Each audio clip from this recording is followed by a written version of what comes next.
pose or have degenerated discs in their back, but only 20% get chronic pain from it. So there's probably a lot of people walking around with degenerated discs and they just don't even know it. Anyway, I've only got the one, and it's the L5S1. So I don't have it's not like I've got a lot of degenerated discs. It's just that one. But yeah, definitely causing pain. But it was not from anything I'd done. I don't have any sort of bulges or hernias or anything like that. It's really just the disc in between those two bones. Instead of being full and padding between them, it's sort of degenerated about half.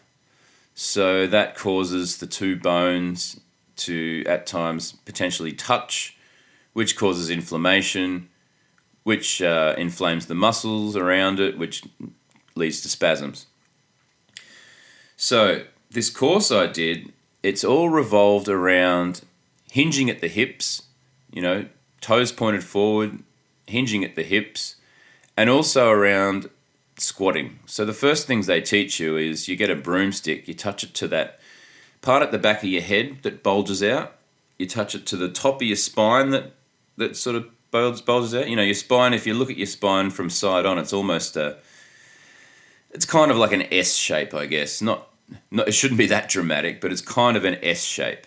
So that sort of top part that bulges out, the top of the S, we'll call it, you touch the broomstick to the back of your head, the top of the S, and then your tailbone, and then you push your butt backwards until you're getting a stretch through your hamstrings and sort of slightly bending at the knees.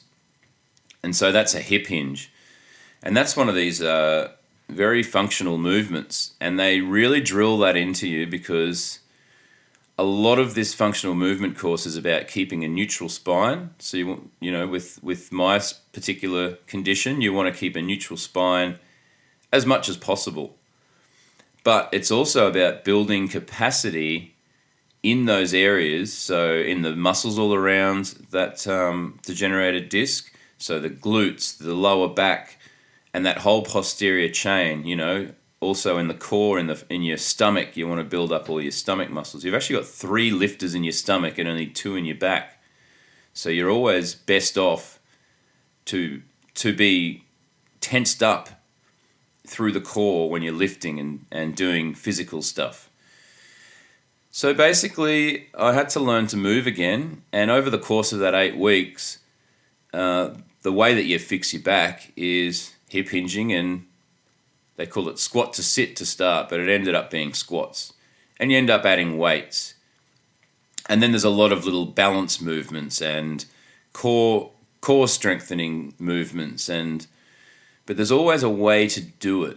There's always a certain way to do it. In order to keep your spine as neutral as possible, there's always a way. And I found that course, and continuing with that course, I ended up getting another 5 or 6 one-on-one training sessions with the exercise physiologist, and that sort of taught me a lot more. And I've continued, and basically every day, even if I'm not doing a full weighted workout, I will still do something light. I'll still do like my broomstick hip hinges. I'll still do my I've got some stretchy bands, resistance bands, and I'll do some stuff with that. So it's really just priming my body, especially in the posterior chain and the lower back, and just getting the blood flow there, lubing it all up, really getting that ready just so that I can function properly. And I've found that it's been about 18 months now since I finished that course, and my back's almost, there'll still be days where it's a little sore, but I haven't had a spasm. Touch wood. I haven't had a spasm in a long time, and I'm just increasing gradually every day and getting better. So the functional movement course and Dr. Johnson really helped. So he basically designed it. Functional movement, you can Google it. It's everywhere. So it's not sort of a unique thing that this guy came up with, but the course that he designed, he did it with physiotherapists and exercise physiologists, as well as obviously himself with his knowledge of how the body works and the spine works and the posterior chain works. So all that really, really helped me. And that injury and that recovery process, and going from a point where I was wondering if I could still play drums in the long term, versus now where I definitely can. I can play. I can load in, load out, pack up. I can do all the stuff I have to do without sort of having that sort of worry in the back of my head, like, I might get a back spasm out of this, so it's definitely really helped me with that particular condition, and it's a good theme. If you have an issue, you seek professional help. So while we're on the topic of injuries, I had another injury in 2016. Now most of the little niggles I've had have never really stopped me from playing. So the first one that really had me thinking I might not be able to play drums much longer was that back injury. 2016 though, we were on tour, and this was probably the second most severe, which is probably why I remember it. We were on tour with Soulfly, and about halfway through I had this really bad shoulder pain. Now, I could still play, and I was able to play the shows, I was able to do everything fine, but the shoulder just really hurt. So I, got home from tour, went to my doctor, had some scans done, and it turned out I had a thickening of the posterior deltoid, which is a little muscle or a little, bit of gristle or something in your shoulder, and it had just basically thickened a little bit. And it was probably a repetitive strain injury. It has actually come up once or twice since then, but now that I know what it is, I kind of know how to treat it. I'll just sort of go easy if it flares up, I'll go easy on it. But I haven't really had that problem in quite a while, and I think that also has to do with daily exercise, working. I try to work as many muscles as I can throughout my weeks. Try to work, full body throughout the week, but through the day, every exercise session I do involves a form of hip hinging and a form of squatting. But also I do a lot of weights and I do a bit of cardio. I used to run a lot, but I'm more on the bike now because obviously running's impact, and that was bad for my back. Although 18 months on, I think I could probably run again. I think I could probably have a go at that. But we'll see. So that sort of covers my diet, exercise, and injuries over the years. There's no others that really stand out. But yeah, the way to overcome it, don't just sort of Google things. Google's really good. But if you have an injury, highly recommend go to your doctor, go to your GP, any GP, tell them what's up, get a referral, because there's so many specialists out there that will actually lead you on the right path. I definitely was on the wrong path with my back. I was doing lots of core exercises, but they were actually causing more inflammation and twisting. And with my particular condition, I don't want to twist so much. So all the capacity that I build up in that lower back area, 90% of the time I want to keep a neutral spine. But let's say I drop a pen in an awkward position, I can now twist around and pick that up and not have any kind of pain or spasm. Whereas, 18 months ago, different story. So yeah, always, if you have a concern, go to your doctor, go to your GP, and seek out a specialist that can help. Now, something else I do for my body, which I've done for a long time, is I do get regular massage. I do get regular acupuncture. I do sensory deprivation floats in a float tank, which I find really nice. I don't do that often. I do that every couple of months. I have a myotherapist. I'm actually going to have him on this podcast very soon. He's also a drummer.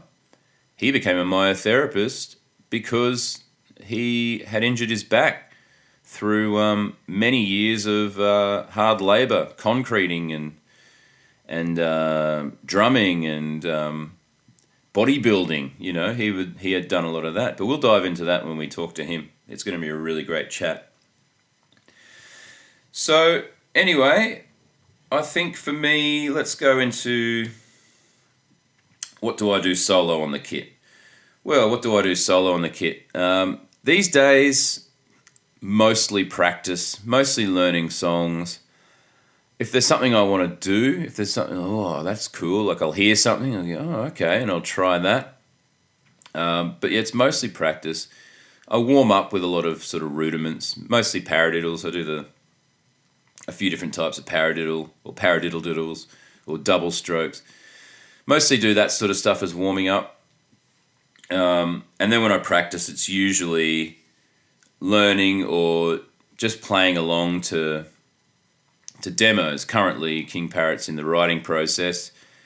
I obviously live in Brisbane, they live in Melbourne, so I've got a whole bunch of demos that I just sit down and I play along to, just to keep myself current. I also do the same if we're about to do a tour, you know, I'll go in and I'll put a set list together and I'll just run through that set list multiple times just to make sure that I'm on top of things. I remember the songs. I always remember them, but I'm playing them good, you know. I want to be able to deliver a really great performance every time I sit down behind the kit. But yeah, that's about all. That's about the most that I sort of do solo. Like I said a bit earlier, I mostly just sit there. I've got some big marching sticks, way thicker. I play 3As, which are probably sort of, I describe them as sort of between a 5A and a 5B, slightly longer. But I play those. But when I warm up, I have these thick marching sticks. And I'll do a lot of just mostly sort of paradiddles on the hands and just single strokes with the feet. And I can do that anywhere. Sometimes I'll have pads. Very rarely do I take pads. These particular marching sticks have rubber tips. You might know the ones. They are quite good. You can play anywhere. You can play anything and anywhere. But that'll be my sort of actual drumming warm-up. But I will also do I always take my resistance bands on the road. So I'll do a lot of hip hinging, and there's a thing called side stepping, where you have the bands around your feet, toes facing forward, and you're stepping sideways with a neutral spine, and that sort of activates all your glutes and your lower back and your sort of hamstring areas. And I'll do those with some hip hinges. I'll do some squats. I'll do some resistance band squats. I'll do another thing called a clam, where you put a resistance band around your thighs, flat feet, toes facing forward, and then you push against that. So you're pushing your legs open and shut like a clam. So those are a few of the warm-ups that I do pre-show. Post-show, I need to get better. I don't warm down as much as I probably should. You know, I'll do a few stretches and stuff, but I probably could warm down a lot more. But it's usually, once you finish the show, you got to get off. You got to get out of there. So it's normally my cool down is usually packing up. Just a few other little bits and pieces. Obviously, with the back injury, that also helped me. And over the years, I've changed my setup here and there. But with the back injury, I made it a little tighter, so I don't have to twist as much. So I used to run 2 floor toms. Now I'm just running the 1. I only ran 2 floor toms for a short period. But I just run the 1 because I can have it really tight. Everything's kind of in front of me at a reach distance where I don't have to twist and turn. I can just play. And the last tour we did over in the States, actually, a few people commented about how my center of gravity is just so still.